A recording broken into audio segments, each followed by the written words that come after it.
G'day everyone, and welcome back to the Zoho Report. Today is the 15th of January 2026, and this is episode 2, where we continue to bring you the latest updates across the Zoho ecosystem. First one on our list today is Zoho has made a logic update to improve its business day calculations in workflows.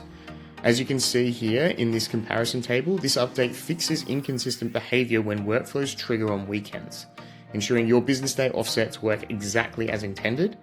Now, this update doesn't break any existing workflows or require any action. It simply makes them more predictable and accurate, so you don't need to do any modifications. Next up, Zoho has introduced 3 enhancements to the email composer that will give you greater control over email branding and reply management. First one is custom font types. So now you can have up to 5 custom fonts to match your brand identity and make emails more visibly distinctive. However, there is a limitation. Custom fonts are device specific. So if that font that you've chosen doesn't exist on another device, then you will get an error. This is something to consider for teams working across multiple devices.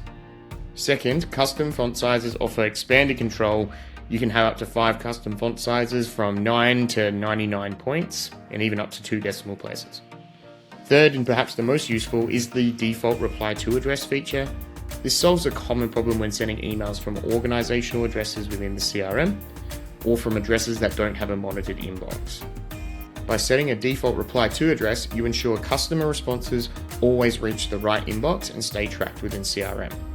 Although these additional customization features are not yet available to be used in email templates without implementing custom HTML templates, hopefully this is just a stepping stone that Zoho will be adding more granular functionality there too in the not so distant future. Staying within Zoho CRM, Zoho has introduced an AI-powered feature that solves one of the biggest pain points in creating formula fields, the syntax. The Zia Formula Expression Assistant, or generator, lets you describe what you want in plain language and it converts it out into the proper syntax. It can also help you troubleshoot existing formulas if you're encountering errors in complex expressions. You can open up the Formula Expression Assistant from within the formula field and just ask it to create formulas, make updates, and troubleshoot errors. This feature is currently available in Zoho CRM Enterprise and Ultimate editions and is being rolled out in phases, currently available in the US and EU data centers, with more coming online soon. Now shifting to security, here's something that requires your attention. Back in May 2024, Zoho announced the deprecation of the SMS-based multi-factor authentication.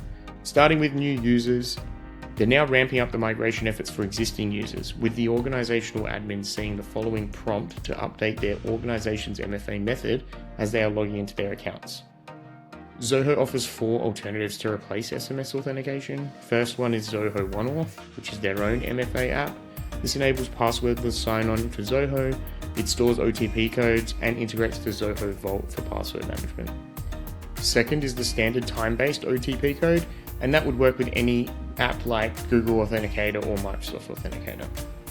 Third, physical security keys, small hardware devices that plug into your computer via USB for that real highly secure authentication.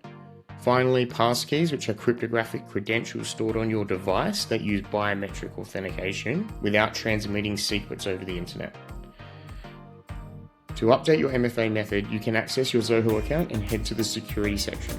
While there's no official cutoff date for an SMS yet, being proactive will reduce the number of issues caused by a rush transition when that date finally does come.